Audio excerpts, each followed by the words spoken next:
So I want to share with you guys a story. And this is what I talk about when I say that readings are never random. Not for me anyways. I have multiple stories, but this is just one that happened the other day, and I really wanted to share it with you guys because I thought it was so special, and I know it meant a lot to the woman that was in the car, and it meant a lot to me. So I drive Uber and Lyft. I don't do it a lot, but when I do drive, I enjoy it. So this particular morning, I got up and I was like, I'm gonna go drive. So I go pick up this girl. Actually, the first ride I go pick up canceled. So I get this other ride and I go pick her up. And I'm not gonna tell you her name, but she did give me permission to share the story. So as soon as she walks to the car, I can feel this male presence with her. And I was like, oh crap. So she gets in the car and we're driving, and she was very quiet. She was young, she's only in her 20s. She was very, very quiet. And I didn't really know how to approach her, so I just did what I normally do. And I say, hey, can I ask you a question without sounding super crazy? And she's like, yeah.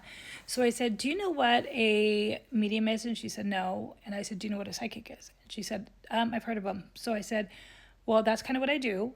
And I was wondering if it's okay if I give you a message.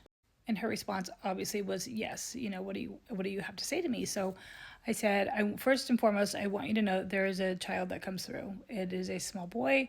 He brings himself through as being a child. That's what I see. And I said, do you know who he is or who he belongs to? And she said, that's my son. Now at this point, I'm just like, crap, because I knew I was going to cry. I knew she was going to start crying. I could just feel that she was going to start crying.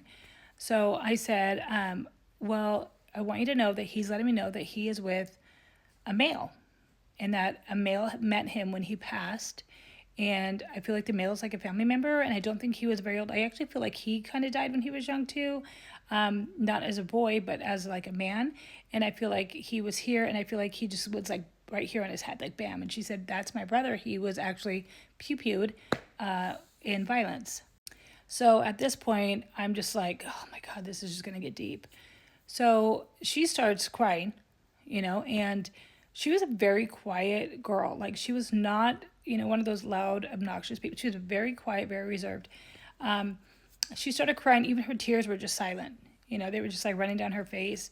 So I'm crying in the car, trying to drive her to her job. And I told her that there is another male that comes through. And I feel like he's also family. And I feel like he maybe was like a brother. He could have been an uncle, but it was very family oriented. And she said, that's my other brother. He also passed. So now I'm just like, oh God. I said, well, I want you to know that your son is with them.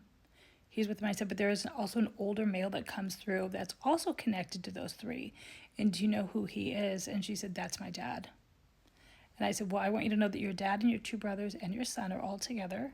They want you to know that, and it's very important because I feel like you're having a hard time with your healing. And she said, yeah, he died really, really young. So at this point, I said, I need to also bring through that there is a female that comes through. The female showing me that she was also a child. And I don't know if she was like miscarried. I said, I feel like she was born, but she like didn't grow up. And she said, that's my daughter. She was actually born a stillborn. So at this point, I'm in shambles. I'm bawling my ass off. She's crying.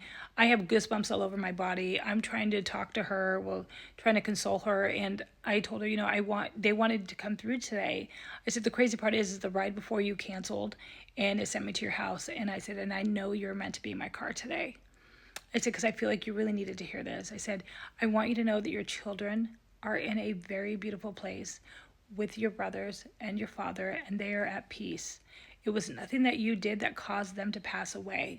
And she's like, I know. And I said, but I want you to know that they do recognize the cremation. And she said, they were cremated. And I said, they talked about the necklace that you have. And she said, I have a piece of jewelry that has their ashes in it. So now I'm flowing. I can't stop the tears. She's crying. And I told her, I'm like, I know as crazy as this sounds, I hope that it brought you some sort of like healing and peace to know that they come through for you today, and that they really wanted you to know that they are alive and well on the other side. But I also told her this. I said, I want you to know that you're going to have another child. You're going to have another child. It's going to be a girl.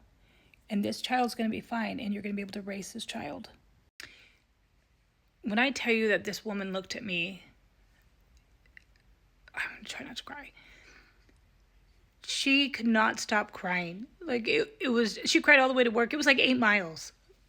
And of course, my heart was breaking for her because I knew that she was hurt, she was healing, and it was going to take a long time to heal. So I just wanted to share that story with you because I thought it was really special. It meant a lot to this girl. And the best part was, is as we're driving up, and we talked the whole ride, and, I just told her, that she's loved, that they are loved, to look for them because they leave her signs, and, that they are definitely okay. And when she got to work, I go, can I get out of my car and give you a hug? And she said, yes. When I got out of my car and I gave her this hug, when I tell you that she hugged me so tight,